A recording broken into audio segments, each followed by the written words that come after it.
Yo, what's good, y'all? Back on another one. Whew. We about to have an epic finals, y'all. It's about to be an epic ass NBA finals with the New York Knicks versus the San Antonio Spurs. Rematch of the 1999 NBA finals. I was I was around watching that finals. Even as a 12, 13-year old at the time, I knew we had no chance against them because we didn't have nobody else to guard Tim Duncan and David Robinson outside of Marcus Camby because everybody else was too goddamn small. So, you know what I mean? Larry Johnson, Chris Dudley, Kurt Thomas. We didn't have enough big bodies to throw at Robinson and Duncan at that time. So, you know what I mean? And Patrick was hurt. But that was the start of the Spurs dynasty, was them beating us in the 1999 finals. But that's neither here nor there. Who gives a shit about 27 years ago?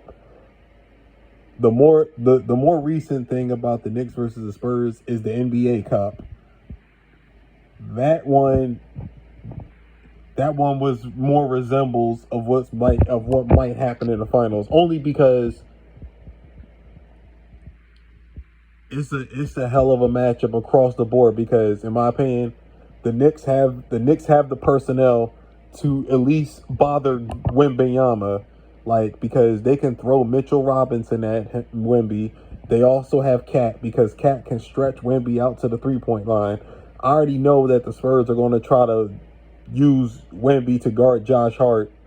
They're going to use that strategy that everybody else uses against New York when they play the Knicks. They're going to try to use Wemby to guard Josh Hart. So again, just like Josh Hart had to hit some shots against Cleveland, and he did, he's going to have to do that to an even better level against the Spurs.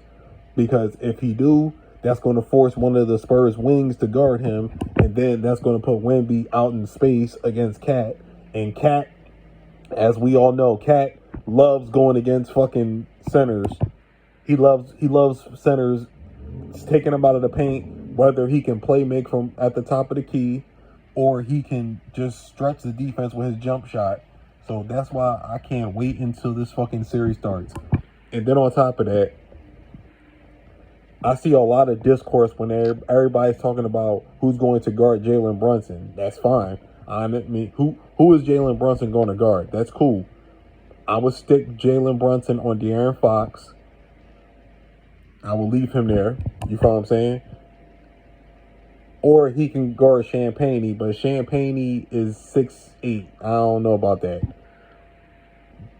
But the Spurs do have a lot of good ass defensive wings, though, man. They can throw different wings at Jalen Brunson, because I already knew Jalen Brunson was going to have a field day against fucking Cleveland. That's why I wasn't worried about them defensively.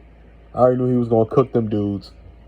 When Dean Wade was your fucking answer, I already knew what was hitting for. That's why the Knicks did what I expected them to do. The other series that makes me confident that Jalen Brunson is going to be fine is we've already seen Jalen Brunson go against two sets of top level defensive wings against Atlanta and also against Philly, because in the Atlanta series he went against Dyson Daniels, he went against Nickeil Alexander-Walker. He also had times where Jalen Johnson was guarding him. You feel what I'm saying? Like, the Hawks had a lot of good wings to throw at Jalen. And after game 3, he figured them out. And he fried them for the rest of the series. And then the Philadelphia series, you had Paul George, VJ Edgecombe, Kelly Oubre. He fried them too. So that's what I'm saying. Like, Jalen Brunson has a history of going against elite top-level wings. So I don't think he's going to be that bothered against Stephon Castle and who else? Dylan Harper, Devin Vassell. He's going to have a lot to deal with. But the thing is, though, a lot of those Spurs wings are going to have to guard the Knicks wings too, because OG Anunoby and Mikal Bridges got the size and the scoring ability to do something against them too. But like I said, man, this is going to be a hell of a fucking series. I'm going to break down it even further, probably like another day or two, and I'm going to pick a winner of that series. But like I said, I can't fucking wait for this series, man. This series is going to be fucking fire. Like, this is the NBA Finals I've looked forward to since 2022 because the last three NBA Finals, I didn't really like the matchups. But this time, it's going to be a fire matchup. Excuse me. Y'all tell me what y'all think. I'm going to holler at y'all. Peace.